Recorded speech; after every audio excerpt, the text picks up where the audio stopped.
degrees, mostly cloudy. The winds out of the southwest, currently at 3 miles per hour. So glad you could join us. Live golf coming your way on Golf Channel, and what a leaderboard it is. Willie Wilcox and Adam Svensson currently tied at the top at 15 under, but a host of others giving chase. Shaping up to be a great afternoon here. As we scroll through some of the scores, all these players within 5 shots of the lead, so plenty can happen. As we go out to some of the action, this at 13, Steve Burkowski alongside Players Champ Craig Burks and Dickie Pride getting ready for his second. Very tough back hole location here. Got to be very precise with the distance control. And I would like that, I would say, for the 48-year-old Dickie Pride.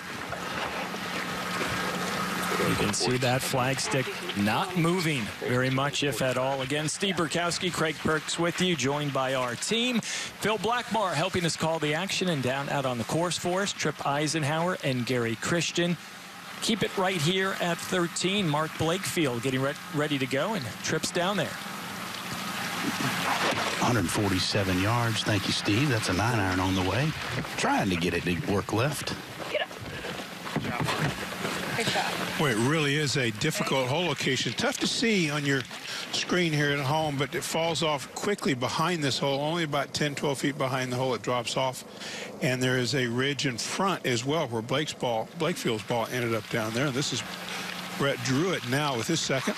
And Phil, there are a lot of those hole locations that are, you know, perilously. I mean, they're right up on these edges where if you're on one side or the other, you're going to have a tough time, maybe even two-putting. But this is Brett Druitt from 133, pitching wedge in hand.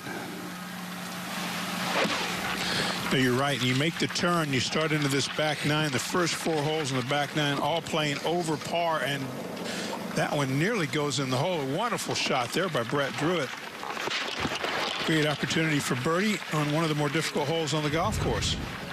Take a look here and see just how close this came to going in. One hop. It looked like if it checked right there and spun, oh, almost hops right over the edge of the hole.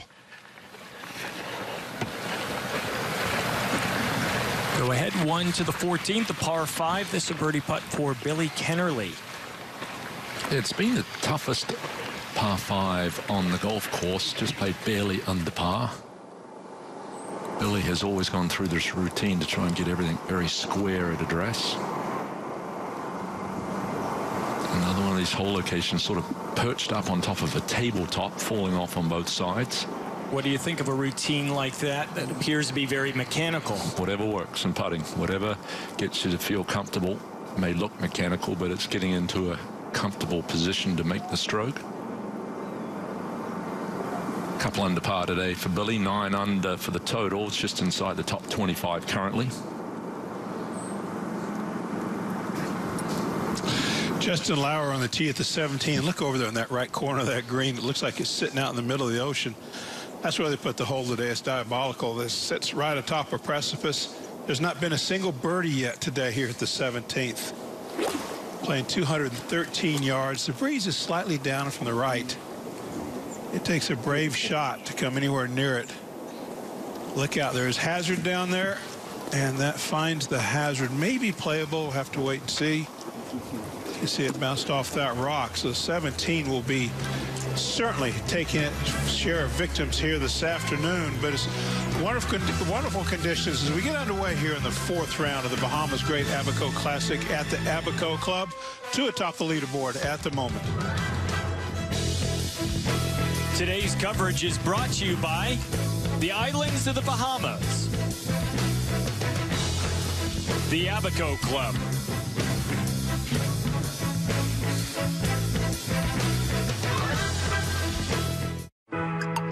Pride. He started the day at -9. He's 1 under his rounds, currently tied for 16th. Really not much break in this putt, Phil. Kind of the safe play out there to the right of this hole. Gives you a little more green to work with. Anything towards the hole, though, it's a very shallow area to get it on the right shelf. And remember, before the break, Justin Lauer hit it down into the hazard. It is sandy here. It's a natural sandy area. It looks like there's a little vegetation in there. Maybe he's going to try to blast this out of there. If he doesn't get it all the way up the hill, it will roll right back down into the hazard again, likely. Well, there you go. Nice shot. Settle down a little. It'll run down the shelf, but very good shot from down there. Fortunate to be able to get a club on it. Moment.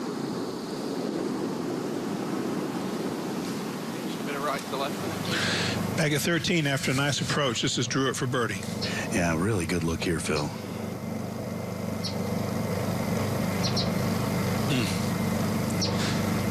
Kind of tapped something down there, like maybe it hit something or something he didn't see in the break, one or the other, so that was an unfortunate miss.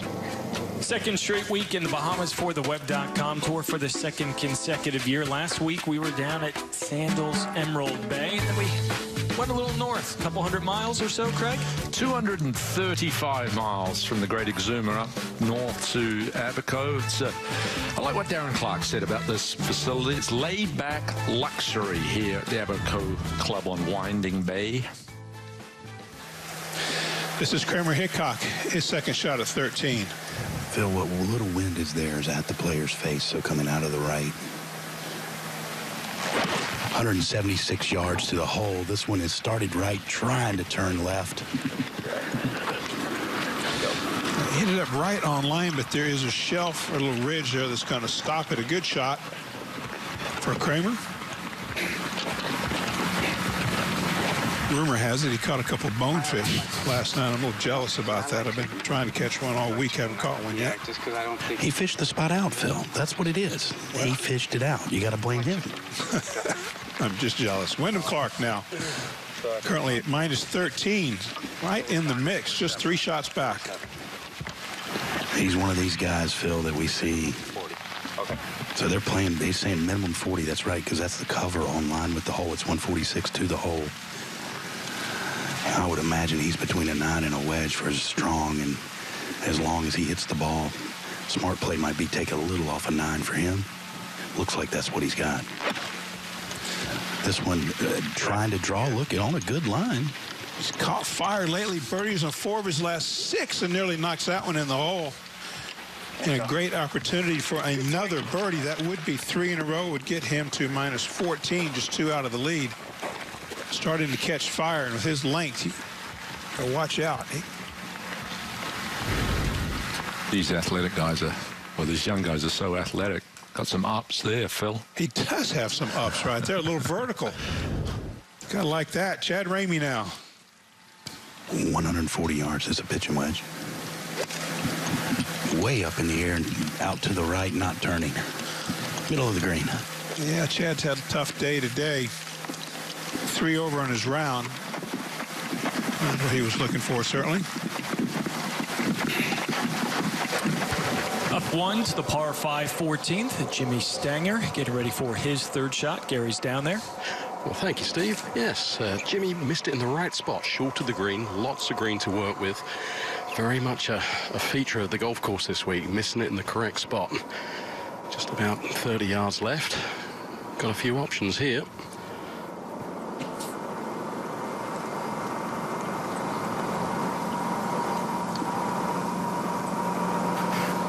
Will be mightily disappointed with that one. Yeah, it was a very lofted club to try and sort of scoot it up on top of that little shelf. 17 now. This would be an unlikely par for Justin Lauer out of the hazard to the right of this green. Up a little ridge right there. He didn't like it immediately. Costly bogey there. May drop him out of the top 20 into the top 20. He's currently tied 16th, so every dollar counts. We talk a lot about that here on this tour.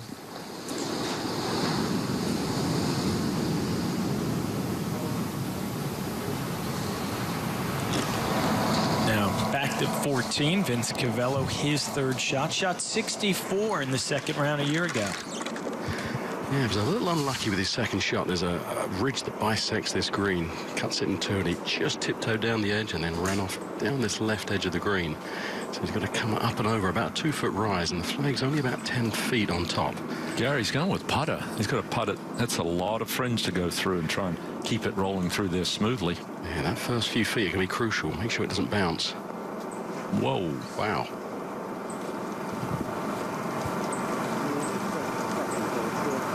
Yeah, to me, that ball had to be sitting down a little bit to react like that when he hit it. Which this thing just popped straight up. Yeah, unusual to hit a putter when the ball's sitting down and try and pop it up like that and have any idea how that thing's going to react. If it was sitting down, what would you have gone with? Probably a sandwich way back in my stance and sort of chop down on it. Keep it right here. Jimmy Stanger, his birdie putt at 14. Well, just going on from that, that's the great thing about this golf course. The pros have so many options of what shot to play on these little low areas. Sometimes when you give a pro too many options, they can't always commit fully. Now, Stanger, after that poor chip on the wrong level, going to come up and over that same rise.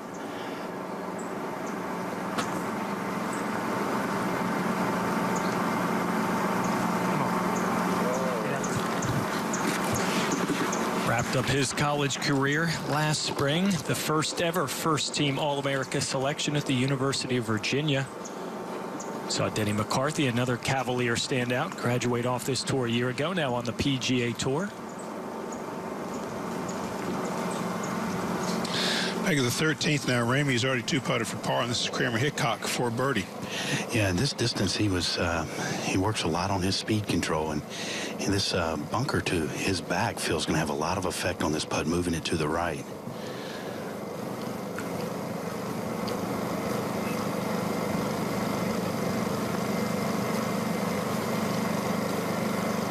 That was a beautiful roll there. He rooms with Jordan Spieth and says Jordan doesn't really work that much on his putting. It just comes natural to him. And Kramer, on the other hand, says he has to work a lot more on his. Now back at 14 with Gonzalo Fernandez Castaño. This for birdie. Well, he had much the same problem as Cavallo. Didn't get up the slope, came back down to here. This for birdie.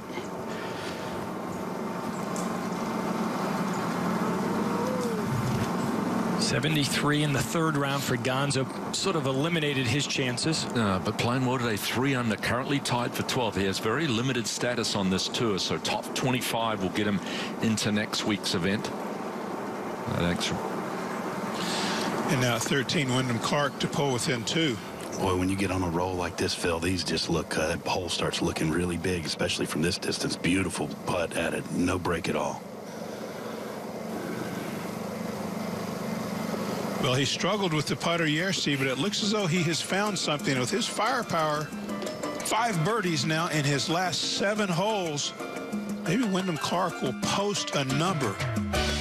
Not a bad place to be right there, too. Enjoying the sun, top little sailboat, the beach, sitting in the shade, the cabana. A nice place here at the Abaco Club. High above here at the Abaco Club on Winding Bay, and for many good reasons, Craig. Easy to fall in love with this place. No question about it. The Abaco Club, past 72, a little over 7,100 yards. It's a Scottish-style tropical links golf course on the scenic Winding Bay and right next to the Atlantic Ocean. And really, the greens and the surrounds, they thoroughly test all aspects of the short game. Sort of a wider range of shots than the norm in modern golf. Vince Cavallo's 64 last year. Paspalum from tee to green, and there's some rough areas that are Zorja.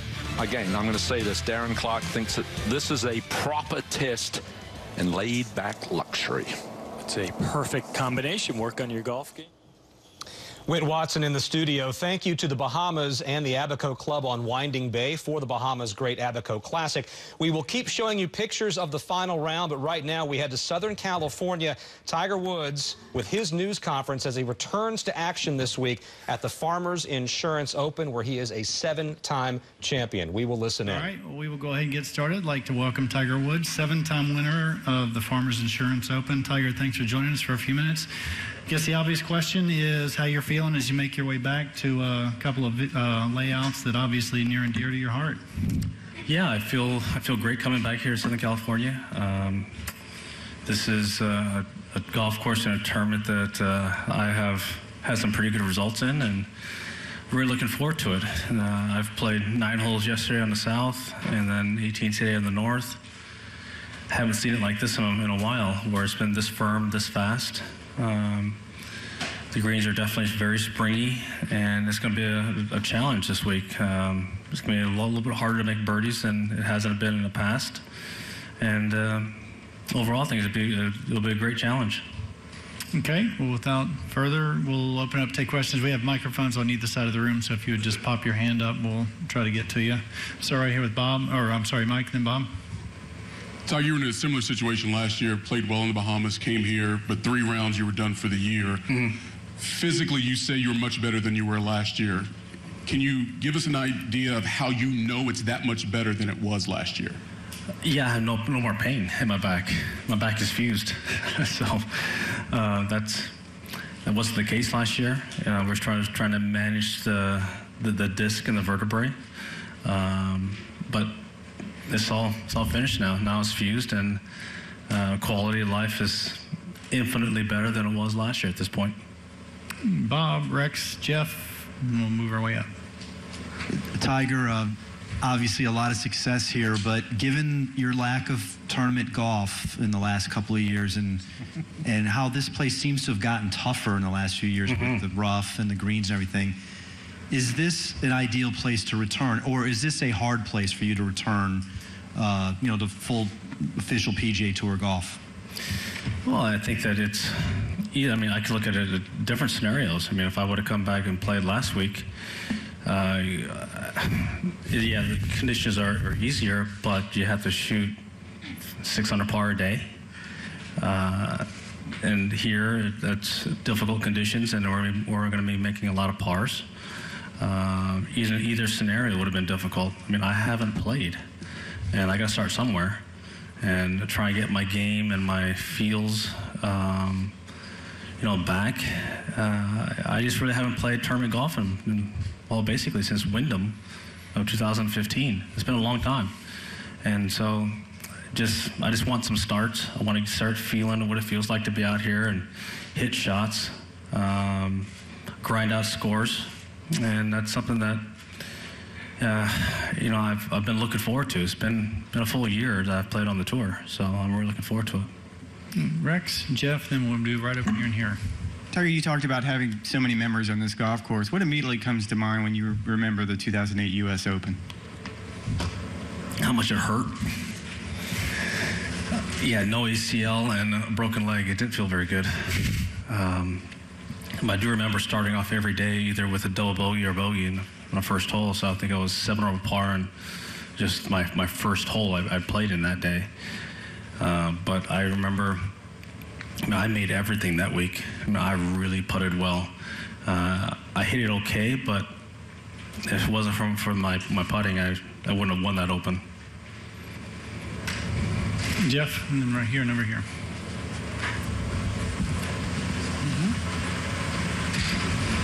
Tiger, compared to last year, how has your preparation coming into this event been different? How much more have you been able to practice? And then also before the round, is your warm-up, your preparation to get your body ready, is it different this year than it was last year because of the surgery? Yeah, my prep for this event was I was just playing golf at home, which has been fun. It's fun to play, fun golf at home. I missed going out there with my buddies and just, having some fun and playing golf. Before I had to just manage how many holes I played, how many swings I made.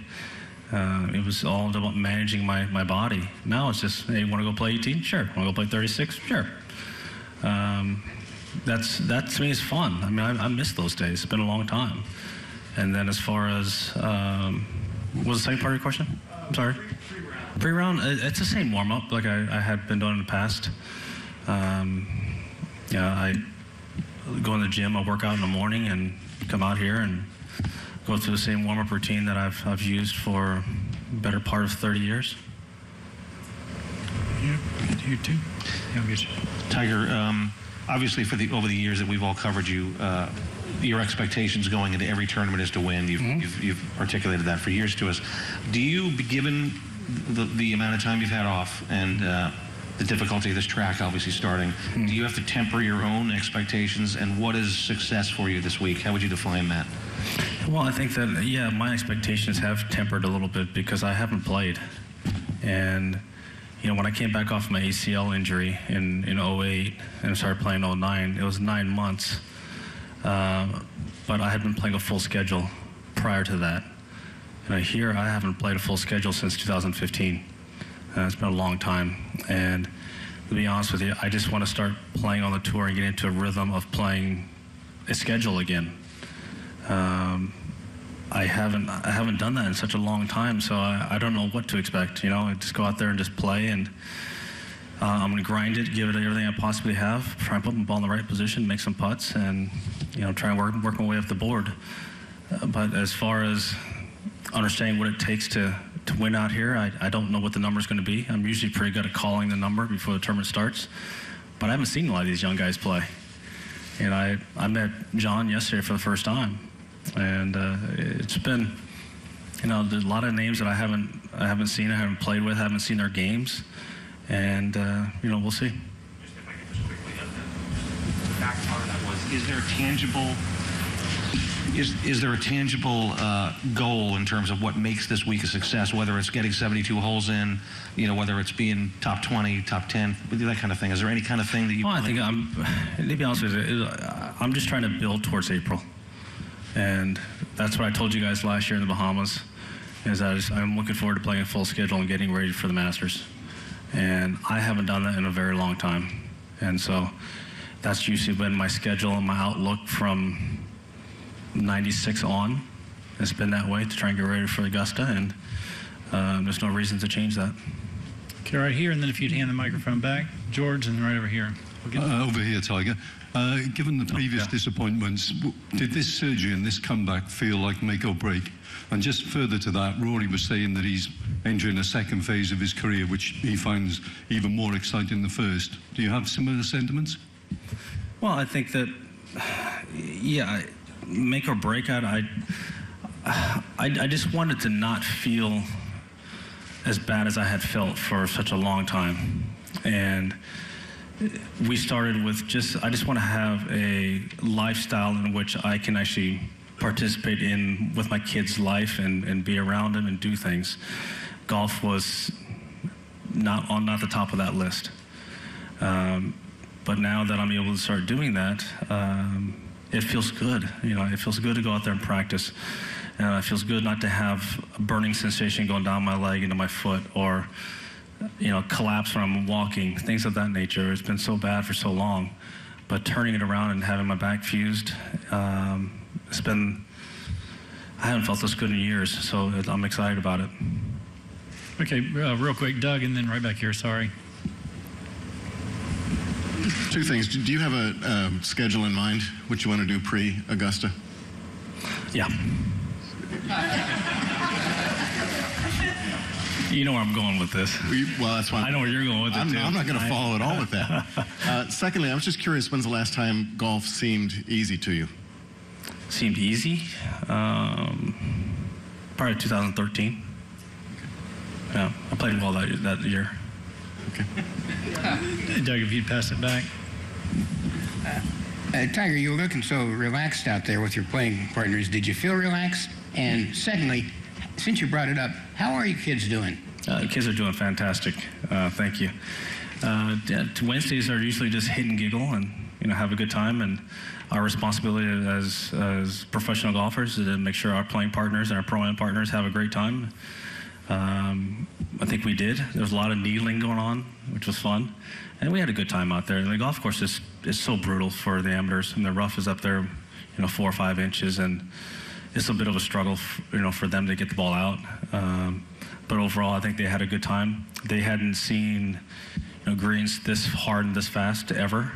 And so then it was a bit of a, an awe factor of, how our courses are set up for tournament play. And that was fun to be able to explain it to them on different golf courses, different venues, what they'd like to do. What are the fastest greens on the tour and things of that nature. So they were really into the golf questions, which was a lot of fun for me. Okay, George, and then if you'd pass it up 2 rows, Sean. Hey, Tiger, given the unknowns you're dealing with this last comeback, and you had even expressed your doubts on if you'd be able to get back to the point where you are now, are you surprised at all that you've gotten your club head speed over 120? And it seems like you're generating numbers that you haven't seen in 4 or 5 years. Yeah, I hadn't felt good in 4 or 5 years. My surgeon, he said from the get-go, once it's fused, you'll have speed like you did back in your early 30s. And he's right, because there's no pain. I'm not flinching. It doesn't hurt as I take the club back. It doesn't hurt right before impact. It doesn't hurt after impact. It doesn't hurt when I walk. It was a tough go for a while, and I don't have any of those feelings. So yeah, I can let it go and I can hit it, and I'm getting the ball out there a little bit. I'm starting to hit some shots. I'm starting to shape the golf ball again, and now I got to start doing the tournament and hitting those shapes, those shots, those numbers. It's going to take a little time, but I'm looking forward to it. Okay, right here, Sean, Todd. Okay. The fans in Japan are very, very excited to have you back. And they like to see you competing, the top players from Japan, like Hideki. Could you tell me what you think about his performance? Well, Hideki, at the end of 16, going into 17, was playing the best golf on the planet. He was winning a bunch of tournaments, and if he wasn't winning, he was in the top 5. He's a very consistent player, and he's still so young. And so he's a long way to go. As he's still learning how to play. He's still growing, maturing within the game, and he's going to win many more golf tournaments. And he's going to be the best player, I think, from Japan for a very long time. You go quick here. You've talked about your physical game and your body. What have you been doing to prepare your mental game for tournament play? Well, I kind of started falling into that when I was at home practicing, starting to visualize shots I would have to hit here. I know the golf courses pretty well, so what I need to hit off of this tee, this wind, this approach shot, this lie, and to start thinking about it. It's been fun to be able to go ahead and start thinking about that in playing in tournaments in the future and what shots I'm going to need. That part's been a lot of fun, and it's been fun executing it at home. Now I need to bring it out here and execute it out here. Sean and Todd?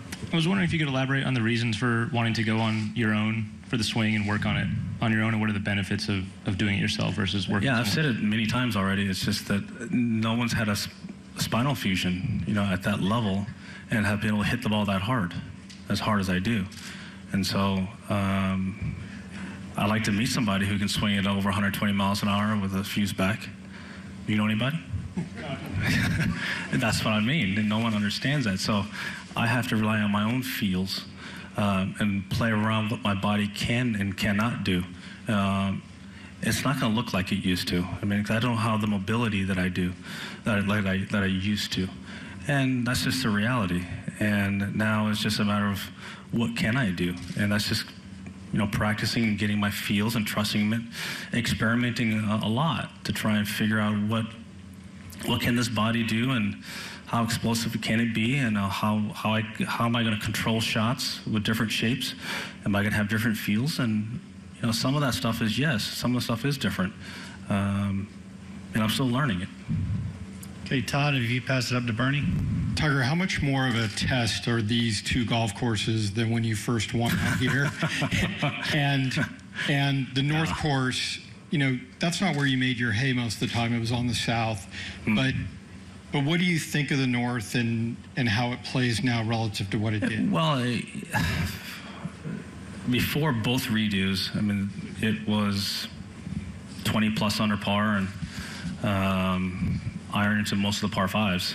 8 par fives you're going to have, and you drive it well, you're going to have irons into all of them. Hell, I remember hitting an 8 iron into 18. That's no longer the case where we're in the South. And then, after the redo, when Olafalba won the first year, greens were brick hard. It was really tough. And we didn't really go that low. I think we were doing single digits under par. I think around 8 or 9 under or something like that. And so that was always the tougher golf course, the South by far. And sometimes 3 to 4 shots was the spread between the two courses. Now with North as being as tough as it is, I think generally year in and year out is probably one of the hardest courses to hit fairways on the North course. I think it has one of the lowest percentages of fairways hit. Now you add in 4, 5, 6 inch rough, with hard greens, it's going to be a hell of a challenge this week. And so I think they've added probably closer to 500-600 yards on both golf courses combined. And since I first came down here during watching the Andy Williams, back in the day, and so it's changed quite a bit. And the guys are still hitting a long way. We're hitting about the same clubs, but it's just from much further back. Do you like the new North? So again? Do you like the new North? I like the new North, yeah. I always felt that if I went out into the North and I shot 67, I always felt like I lost ground. Now you would be making a lot of hay this week. Okay, we're rounding third. Bernie, pass it to Steve. Steve, back to Suzanne. Then we'll close it up with Bob and Mike. Tiger, can I ask you? What was that? I think I got all that right. Quick first question. How many games of golf do you think you've played since the Hero? Geez, we've probably played at least 6 days a week. The other question I was going to ask you was, can you talk about your relationship with Snowflake? Snowflake? And how important is Snowflake going to be in this comeback? You mean just the driver? A driver? Well, I think every club's a Snowflake. You got even your backups, they're all slightly different. And trying to get one that matches up, it's once you find one, what's the hardest club to put back and put into the lineup as your backup? Because anything can happen. And with the drivers as big as they are, I know they're supposed to be exactly the same, but they're not. And that's why I said each club is a little bit of a snowflake. They're all slightly different. They may look the same, may weigh out the same, but sound, feel, maybe it's slightly different until you find one that matches. I had one that I used in the Bahamas, the M2, and that thing it felt really good to me. In the waggle, in the setup position, looking at it in the playing position, I felt it was fantastic. But my swing has evolved since then, so I needed something slightly different. And now I'm with the M3, and it took me a while to find one there too. A lot of testing, a lot of drivers, a lot of moving stuff around until I finally found one. Okay, Steve, pass it back to Suzanne, then Bob, we'll finish up with Michael. Was last year's Farmers the last time you dealt with rough like this? Excluding, the following was Dubai. It was rye, overseeded rye, and that was the last time I chipped in ryegrass. So how much does that add to your challenge this week? This is the first time. We were laughing about it. I mean, I was trying to remember how in the hell do you play out of ryegrass? I haven't hit shots out of there in forever. Everything's been off of Bermuda because I've been home. Playing out of ryegrass is totally different. And I've hit a lot of chip shots yesterday. I was monkeying around a lot of times and trying to hit different shots. Putting on POA greens again, which has been fun. It's a little different than putting on Bermuda. There's been trying to get the feel more than anything else, and especially the run out. The greens are really rolling out, and that's been a little bit of a shocker is how hard that first bounce is. And we were talking about it yesterday in our practice round, is that we could not believe how hard the first bounce was. And I think the North course might be even more firm than the South. Okay, Bob, then right behind you, and finish up Michael. Tiger, you just sort of recapped how tough it's been these last few years, not feeling well, not sure what it was going to be like before and after a swing sometimes. But you did have your moments at times, even like in Dubai last year, the last couple of holes, you were striping it pretty good, and then obviously you had to shut it down after that. Just curious, through all that time, was it always a matter of you wondering if you're going to make it? Is it any moment this is going to go bad on me? And what was sort of your hope that it was going to all fix itself? Did you think that, okay, I'm going to get to a point where I'm going to be okay?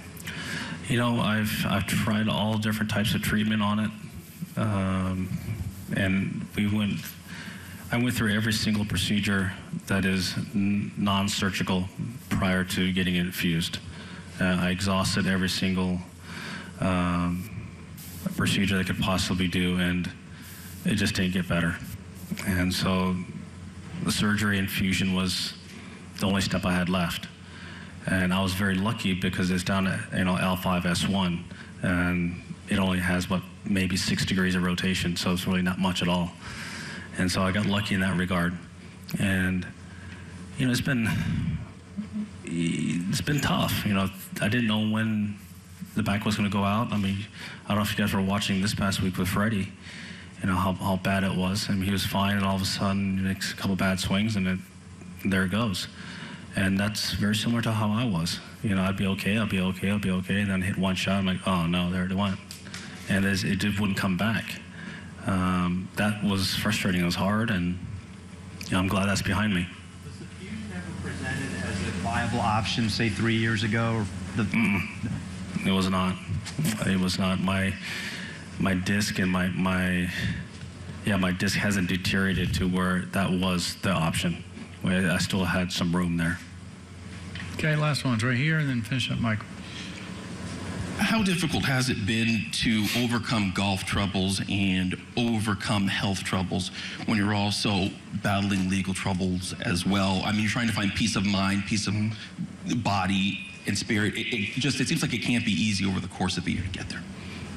No, it's not easy, and that's why I'm very lucky to have such a great family and unbelievable friends. And my physio and my training schedule has really helped after the surgery, and I'm very excited about where I'm at now. There's a point in time where I just didn't know if I was going to have an opportunity to feel like this again, but now I do, and I'm excited about it. Okay, fast up. Tiger, all the aspects involved in playing quality tournament golf, whether it's hitting the shot shape on demand, the carry distance, short game, mental aspect of it. What's the hardest aspect to get back? Well, I think that to go out there and shoot 65s, it's easy. There are times when it is easy to go out there and shoot 65s. I just need to get my game to where it's like that again. A lot of the guys I've been playing well, I've been playing a lot, and they're seasoned. I know this is early in the year, but they're seasoned already, and I'm not. I'm not there yet, and I'll get some tournaments out of my belt and keep progressing. All right, Tiger, as always, we appreciate your time. Thank you. Welcome back. Tiger Woods speaking at Torrey Pines at the Farmers Insurance Open, where he is a 7-time winner. Much more on his return to the PGA Tour on Golf Central at 5 p.m. Eastern. Thank you to the Bahamas and the Abaco Club on Winding Bay. We'll send you back now to the Bahamas Great Abaco Classic. Joe Castagno now his second at 16. He's trying to speed up the time he spends over the ball. Sometimes it gets a little stifling. Tough angle to that left hole location here.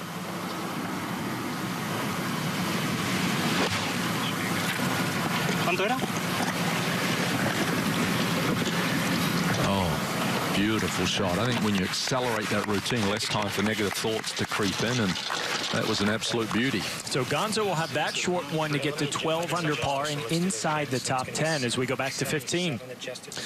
Wyndham Clark, 15th tee now, where most players need a driver to carry the trouble. The bunkers and those two palm trees, he's going to the 3-wood. Yeah, just a simple flick with a 3-wood.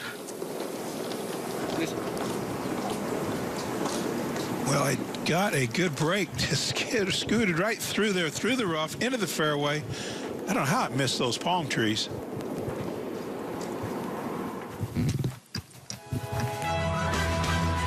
Championship Wednesday continues here at the Bahamas Great Abaco Classic at the Abaco Club. Canadian Adam Svensson 4 under on the day. He has a one-shot lead over Willie Wilcox, Reem Gibson, and others. Giving chase here in the second event of the year on the Web.com Tour, shaping up to be a next couple of hours of excitement and enjoyment. So glad you could be with us on this Wednesday afternoon. Munoz now for long birdie putt at 13. Yeah, and one very few from this distance, Phil, that you don't have to go up or around and over a ledge, kind of flat. Isn't that the truth? See that often here at the Abaco Club. About 4 feet left for his par.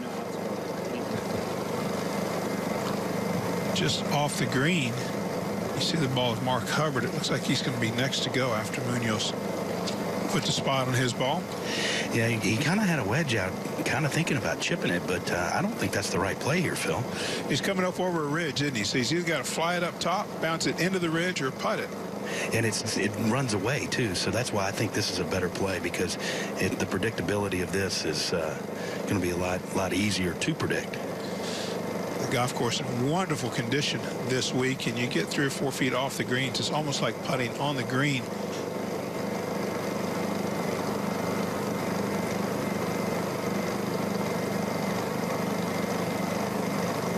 Might have made it. He hit it. Good roll from there. Currently tied for 10th. Missed the cut last week, so good that he's having a good week this week. Now Doherty will be next. And another guy that had the weekend off, and product out of Oklahoma State, just a lot of potential. This young man hits it a long way. Short game's good. I mean, he's one of these prototypical players, Phil, we see a lot of, isn't it? There are a lot of them. There really are. And you have to wonder, why do the ones that make it, and the ones that don't? Confidence. That's a big part of it, isn't it? Huge. That comes up a little short. Maybe needed a little more confidence on that putt to get it to the hole. Maybe the best ones even feel confident when they're not confident with their swing. How about that? Comfortable and uncomfortable situations. It's the 4th round here. Look at that view. That is dazzling. Absolutely gorgeous. Svensson on top at the moment by 1 over Willie Wilcox. A host of followers. A lot of great action to come.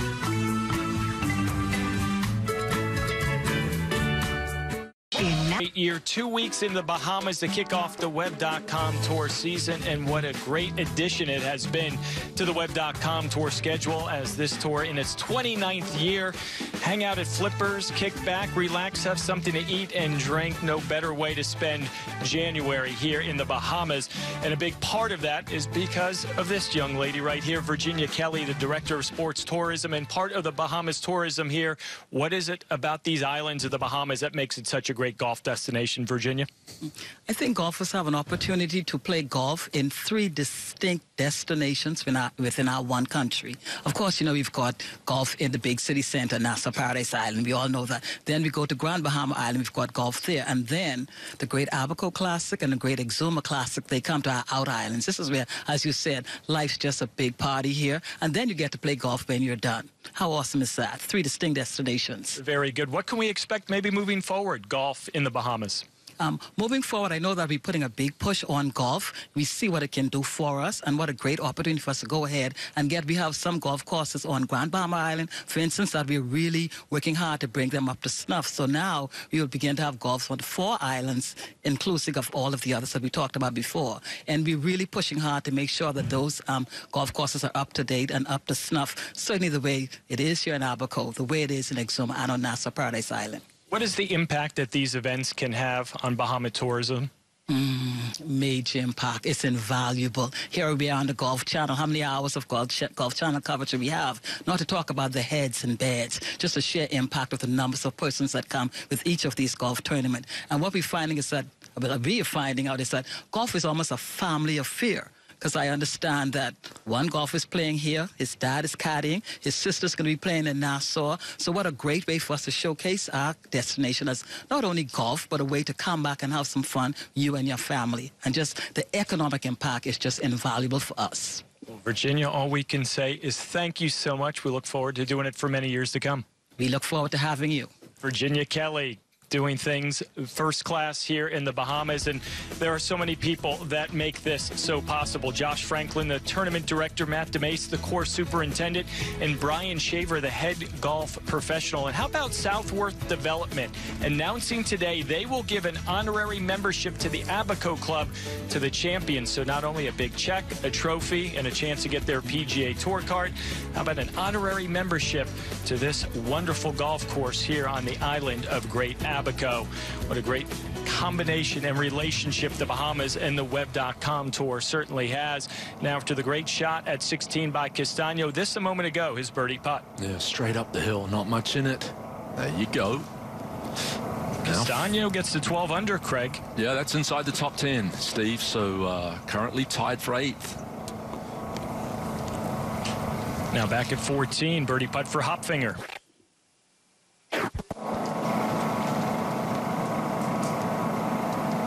We're starting to see some putts fall here on the back 9 on this championship Wednesday here on the Web.com Tour. Hopfinger now sharing 4th as we go back out to the action at 15. And Wyndham Clark missed the green from the fairway with that wedge. Just his 3rd shot. Now, not a lot of green to work with, and running away from him a little bit. Went for the bump into the bank, and he played it nicely. I like that shot. So many players today would have taken that and lofted it in the air, and that was judged pretty well. Kramer Hickok will be next to go from just off the green on the right side of your monitor over there, and he's got to come across a pretty significant ridge from there. Yeah, it's a very awkward little flag position here, just sort of tucked back in a little triangle of area, and you've got to be so precise. Just pulled it just barely. Now he's got that, as you say, that little rise. He's got to come down a few inches of fringe and then straight downhill, just diving a little to the left. It's really only about 20 feet left of the hole, but a lot of stuff to think about here. Had a nice visit with him the other night, and it's interesting to hear some of the things that Cameron McCormick is doing with his instruction. Different type of stuff, which is very refreshing and sounds, it certainly has had a big impact on Jordan Spieth and now Kramer Hickok.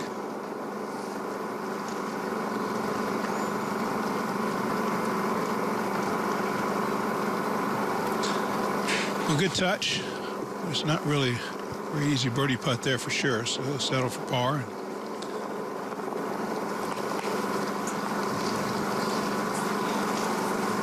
Currently at -10. Would like to make a couple birdies here coming in. Out of the University of Texas, the Longhorns. Craig mentioned earlier the Order of Merit winner last year on the PGA McKenzie Tour up in Canada. A couple wins, a couple seconds, played very well. Big 2-time Big 12 honoree. That after averaging 77 his freshman year, so a game really come along as we watch Wyndham Clark now trying to save par. Yeah, just about 5 feet left. Boy, what a terrible bogey right there with a wedge from the fairway. That'll leave you shaking your head right there. You can see that he'd had it going quite nicely. It's going to feel like a gift to the field.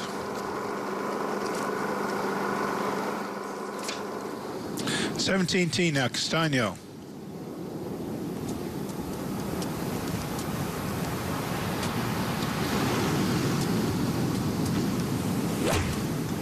Samuel Del Valle has the skin going so far here. The lone birdie of the day. Needs to settle. All right, just off the back edge. Now back at 14, second here at the par 5 for Mark Hubbard. He's driven it so far down there, just one of these driving irons. Just fly it on the front of the green and scoot it back to that flag. Cover. Each side of this flag's going to fall off significantly. Very acceptable there for Mark. Just 1 under on his round. Currently 11 under, which is tied for 12th. Finished 7th at Q School after spending the past couple of seasons out on the PGA Tour. So Hubbard hoping to get the job done this season on the web to get right back out to the big tour. We'll keep it right here at 14. Munoz up next. Una sensación, dale.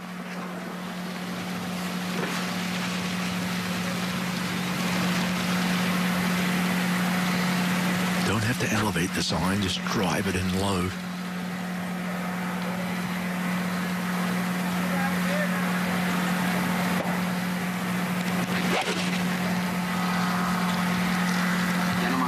Ya no más. I think he likes it. And will stay on the green. I don't think so. Collect down to a low area. Guy that won Web.com Tour in 2016. First Colombian-born player to win when he won in his hometown of Bogota. Finished 22nd on the money list that year. Got to the PGA Tour a season ago. Only had 17 starts and finished 153rd in the FedEx Cup standings. But also played 8 starts out here on the web to finish 54th on the money list. Keep it right here with Daugherty after a big tee shot. Oh, massive tee shot. Took it over the corner. Cut probably 40 or 50 yards off this par 5. Just a 4-iron here for the 26-year-old. It is 578 yards, right? Yeah. Driver 4-iron.